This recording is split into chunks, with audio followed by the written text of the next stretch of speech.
ओम शांति। 29 सितंबर 2021 के ईश्वरीय महावाक्य। पहले सुनते हैं मुरली के मुख्य पॉइंट्स। बाबा ने कहा, योग बल से माया रावण पर जीत पाकर तुम्हें जगत जीत बनना है। स्वयं विश्व का मालिक सर्वशक्तिमान बाप तुमको यह जीत दिलाने आए हैं। मुख्य बात है याद की। याद में रहेंगे तो फिर कोई विकार नहीं होगा और खुशी में भी रहेंगे। 5 विकारों से अपनी संभाल करनी है। पतित पावन बाप आए हैं पावन बनाने, तो अब विकर्म नहीं करो। परंतु माया ऐसी है जो दीवा बुझाने के लिए घड़ी घड़ी तूफान लाती है। जब तक कोई बाप को न जाने वर्षा मिल न सके। ईश्वर को पाने का रास्ता ईश्वर खुद ही आकर बताते हैं। तुम बच्चे भी उनका पैगाम देने वाले हो। बच्चों को विचार सागर मंथन कर राय निकालनी चाहिए। कैसे सबको बाप का परिचय दें। कल्प पहले जो निमित्त बने होंगे वही अब बनेंगे और दूसरों को बनाते जाएंगे। आत्मा जो हिंसक बन गई है, अब उसको अहिंसक बनना है। किसी पर भी क्रोध नहीं करना। 5 विकार जब दान में दें तब ग्रहण छूटे। लास्ट में बाबा ने कहा, राम राज्य स्थापन करने के लिए कितनी मेहनत कर रहे हो, लेकिन यह मेहनत तुम अपने लिए ही करते हो। सारा मदार पुरुषार्थ पर है, तो क्यों ना पुरुषार्थ कर ऊंच पद पाना चाहिए। बाप कोई मेहनत नहीं देते। तुम सिर्फ याद में रहो तो बाप के दिल पर अर्थात तख्त पर चढ़ जाएंगे। अब सुनते हैं महावाक्यों को विस्तार से। मुरली का सार। मीठे बच्चे, इस अंतिम जन्म में गृहस्थ व्यवहार में रहते कमल फूल समान पवित्र बनो। एक बाप को याद करो, यही गुप्त मेहनत है। प्रश्न, ज्ञान का तीसरा नेत्र मिलते ही कौन सा कॉन्ट्रास्ट स्पष्ट अनुभव होता है? उत्तर, पहला, भक्ति में भगवान को पाने के लिए कितना दर दर भटक रहे थे, कितनी ठोकरें खा रहे थे, अभी हमें वह मिल गया। दूसरा, साथ साथ रहे माता, मनुष्य बेचारे अभी तक भी भटक रहे हैं, रास्ता ढूंढ रहे हैं। बाबा ने हमें भटकने से छुड़ा दिया। हम बाबा के साथ जाने की तैयारी कर रहे हैं। गीत, आज अंधेरे में है इंसान। ओम शांति। एक तरफ भक्त याद कर रहे हैं, दूसरे तरफ में आत्माओं को तीसरा नेत्र मिल चुका है, अर्थात आत्माओं को बाप की पहचान मिल चुकी है। वह कहते हैं, हम भटक रहे हैं। अभी तुम तो नहीं भटकते हो। कितना फर्क है। बाप तुम बच्चों को साथ ले जाने के लिए तैयारी कर रहे हैं। मनुष्य गुरुओं पिछाड़ी, तीर्थ यात्रा, मेले मलाखड़े आदि पिछाड़ी कितना भटक रहे हैं। तुम्हारा भटकना अब छूट गया है। बच्चे जानते हैं, इस भटकने से छुड़ाने के लिए बाप आया हुआ है। जैसे कल्प पहले बाप ने आकर पढ़ाया था, वह राजयोग सिखाया था, हूबहू ऐसे पढ़ा रहे हैं। बच्चे जानते हैं, हम 5 विकारों पर जीत पा रहे हैं। कहा जाता है, माया जीते जगत जीत। माया 5 विकारों रूपी रावण को कहा जाता है। माया दुश्मन ठहरी। माया धन संपत्ति को नहीं कहा जाता। लिखना भी है, 5 विकारों रूपी रावण व माया, तो मनुष्य कुछ अर्थ समझे, नहीं तो समझ नहीं सकते हैं। माया जीते जगत जीत। इसमें यादवों और कौरवों व असुरों और देवताओं की कोई बात नहीं। स्थूल लड़ाई होती नहीं है। गाया जाता है, योग बल से माया रावण पर जीत पाने से जगत जीत बनते हैं। तुम बच्चे जानते हो, जगत कहा जाता है विश्व को। विश्व पर जीत पहनाने लिए विश्व का मालिक ही आते हैं। वही सर्वशक्तिमान है। यह तो बच्चों को समझाया गया है। बाप को याद करने से ही पाप भस्म हो जाते हैं। मुख्य बात है याद की। याद करने से तुम्हारे से कोई विकर्म नहीं होगा और खुशी में रहेंगे। पतित पावन बाप आए हैं पावन बनाने, तो फिर हम विकर्म क्यों करें? अपनी संभाल करनी है। बुद्धि तो मनुष्य को है ना, इसमें और कुछ लड़ने आदि की बात नहीं है। सिर्फ 5 विकारों को जीतने लिए बाप को याद करना बहुत सहज है। हाँ, इसमें मेहनत लगती है, टाइम लगता है। माया दीवा बुझाने लिए घड़ी घड़ी तूफान लाती है, बाकी इसमें लड़ाई की कोई बात नहीं है। वहाँ है ही देवताओं का राज्य, असुर कोई होते नहीं। हम हैं ब्राह्मण, ब्रह्मा मुख वंशावली। जो ब्राह्मण कुल के हैं वही अपने को ब्राह्मण समझते हैं। रूहानी बाप हम रूहों को बैठ ज्ञान देते हैं। ज्ञान सागर पतित पावन सदगति दाता एक ही है, वही स्वर्ग स्थापन करने वाला है। तुम बच्चों को तो बहुत खुशी होनी चाहिए। विलायत वालों को भी पता पड़ेगा, यह तो वही सिंध वाले ब्रह्मा कुमार कुमारियां हैं जो कहते हैं पैराडाइज श्रीमत पर स्थापन कर दिखाएंगे। आत्मा कहती है ना, शरीर द्वारा। आत्मा सुनती है और डायरेक्शन पर चलती है। कल्प कल्प बाप ही आकर युक्ति बतलाते हैं। बाप है गुप्त, किसको भी पता नहीं पड़ता है। कितने ढेर मनुष्यों को समझाते हैं, फिर भी कोटों में कोई ही समझते हैं।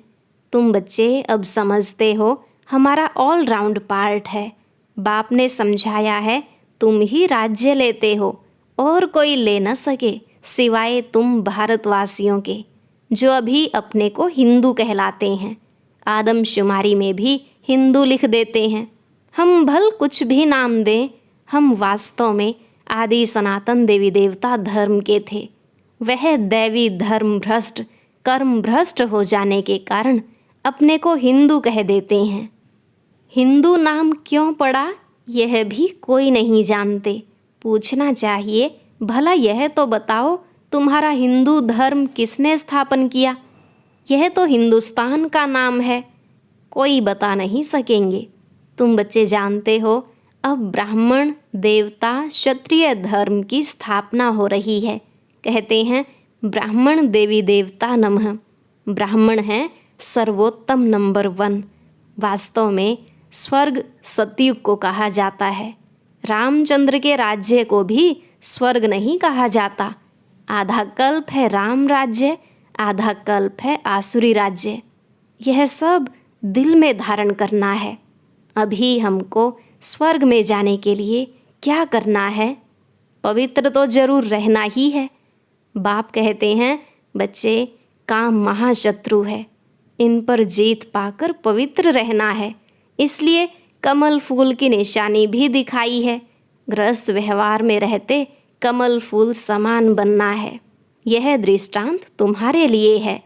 हठयोगी तो गृहस्थ व्यवहार में कमल फूल समान रह न सके, वह अपना निवृत्ति मार्ग का पार्ट बजाते हैं।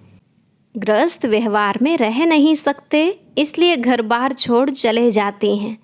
तुम दोनों सन्यास की भेंट कर सकते हो। प्रवृत्ति मार्ग में रहने वालों का गायन है। बाप कहते हैं, गृहस्थ व्यवहार में रहते सिर्फ यह एक अंतिम जन्म हिम्मत कर कमल फूल समान पवित्र रहो। भल अपने गृहस्थ व्यवहार में रहो।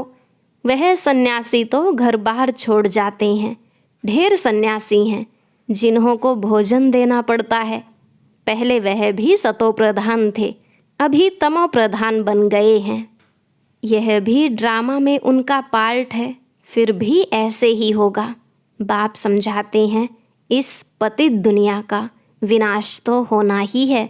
थोड़ी थोड़ी बात में ही एक दो को धमकी देते रहते हैं।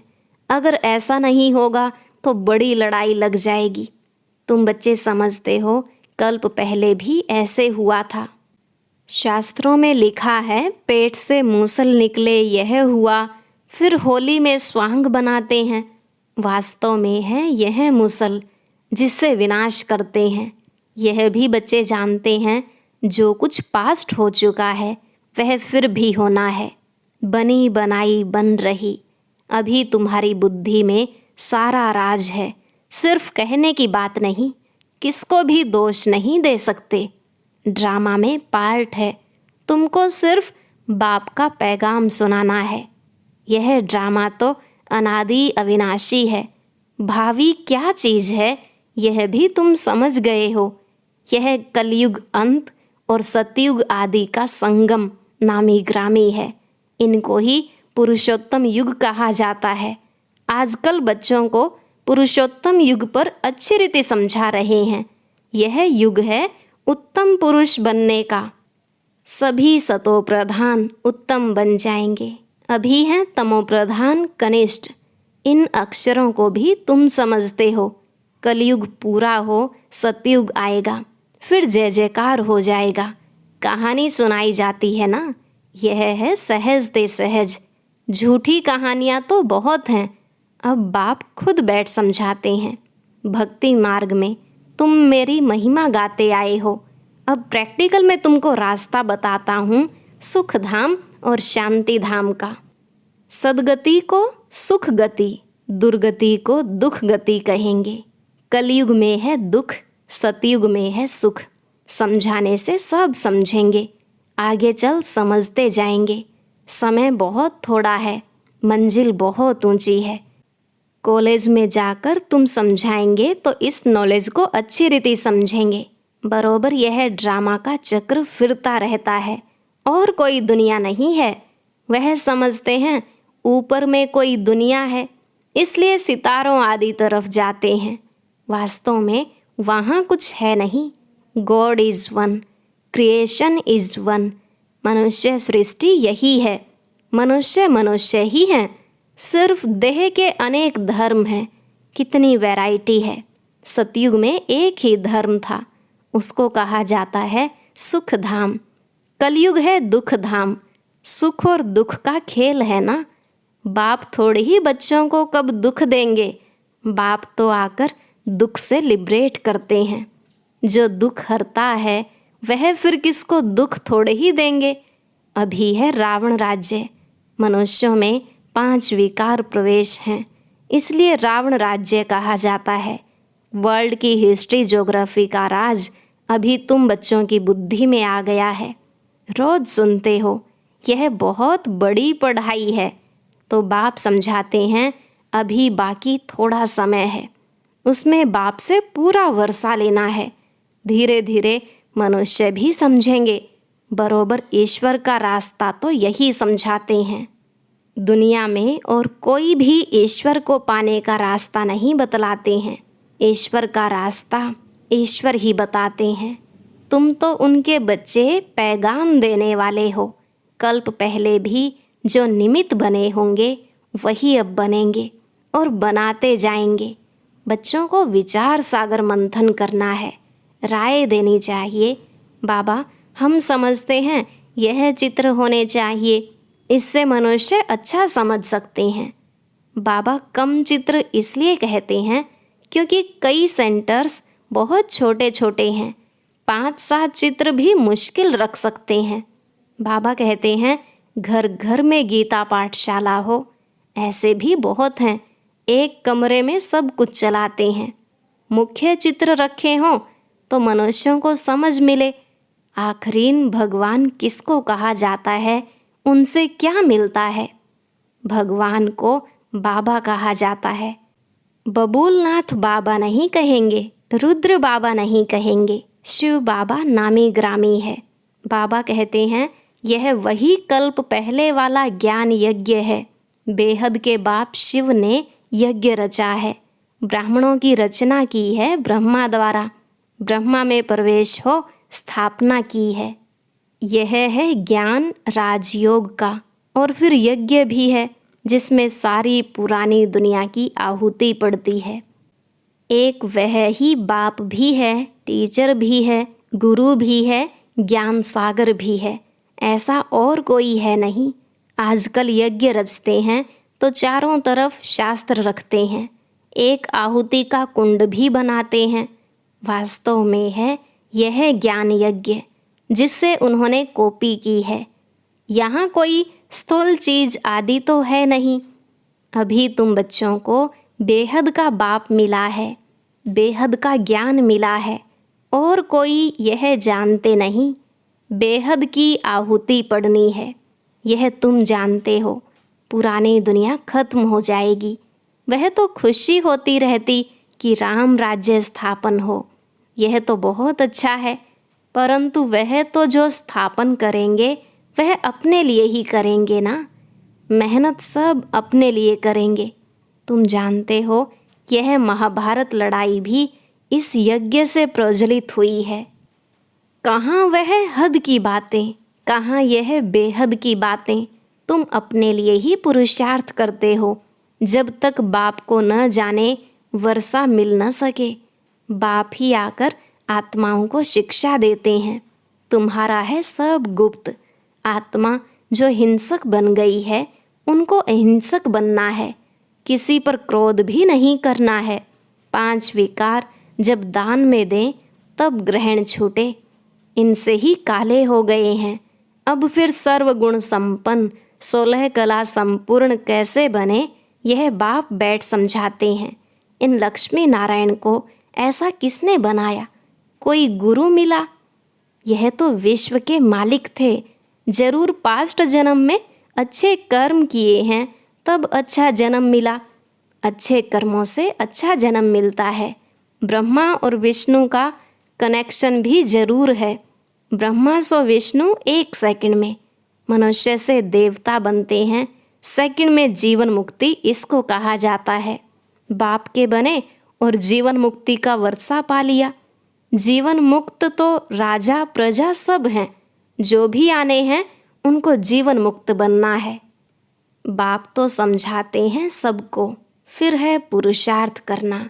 उच्च पद पाने के लिए सारा मदार है पुरुषार्थ पर। क्यों ना पुरुषार्थ करते करते हम उच्च पद पाएं। बाप को बहुत याद करने से बाप की दिल पर अर्थात तख्त पर चढ़ जाएंगे। बाप कोई मेहनत नहीं देते हैं, अबलाओं से और क्या मेहनत कराएंगे। बाप की याद है भी गुप्त, ज्ञान तो प्रत्यक्ष हो जाता है। कहा जाता है इनका भाषण तो बहुत अच्छा है, परंतु योग में कहाँ तक हैं। बाप को याद करते हैं, कितना समय याद करते हैं। याद से ही जन्म जन्मांतर के विकर्म विनाश होंगे। यह स्पिरिचुअल नॉलेज कल्प कल्प रूहानी बाप शिव ही आकर देते हैं, और कोई भी ज्ञान दे नहीं सकते। अच्छा, मीठे मीठे सिकिलधे बच्चों प्रति माता पिता बाप दादा का याद प्यार और गुड मॉर्निंग। रूहानी बाप की रूहानी बच्चों को नमस्ते। रूहानी बच्चों की रूहानी बाप दादा को नमस्ते नमस्ते, गुड मॉर्निंग, शुक्रिया बाबा, शुक्रिया। धारणा के लिए मुख्य सार। पहला पॉइंट, अविनाशी ड्रामा के राज को बुद्धि में रख किसी को भी दोषी नहीं बनाना है। पुरुषोत्तम बनने का पुरुषार्थ करना है। इस थोड़े समय में बाप से पूरा वर्षा लेना है। दूसरा, डबल अहिंसक बनने के लिए कभी किसी पर क्रोध नहीं करना है। विकारों का दान दे सर्वगुण संपन्न बनने का पुरुषार्थ करना है। आज का वरदान, विश्व परिवर्तन के श्रेष्ठ कार्य में अपनी अंगुली देने वाले महान सो निर्माण भव। विश्व परिवर्तन के श्रेष्ठ कार्य में अपनी अंगुली देने वाले महान सो निर्माण भव। बाबा ने कहा, जैसे कोई स्थूल चीज़ बनाते हैं तो उसमें सब चीज़ें डालते हैं। कोई साधारण मीठा या नमक भी कम हो तो बढ़िया चीज़ भी खाने योग्य नहीं बन सकती। ऐसे ही विश्व परिवर्तन के इस श्रेष्ठ कार्य के लिए हर एक रत्न की आवश्यकता है। सबकी अंगुली चाहिए। सब अपनी अपनी रीति से बहुत बहुत आवश्यक श्रेष्ठ महारथी हैं। इसलिए अपने कार्य की श्रेष्ठता के मूल्य को जानो। सब महान आत्माएं हो, लेकिन जितने महान हो उतने निर्माण भी बनो। स्लोगन, अपनी नेचर को इजी बनाओ तो सब कार्य इजी हो जाएंगे। अपनी नेचर को इजी बनाओ अर्थात सरल बनाओ तो सब कार्य इजी हो जाएंगे। ओम शांति। आज की अव्यक्त मुरली जरूर सुने। उसके लिए ऊपर दिए गए बॉक्स को टच करें।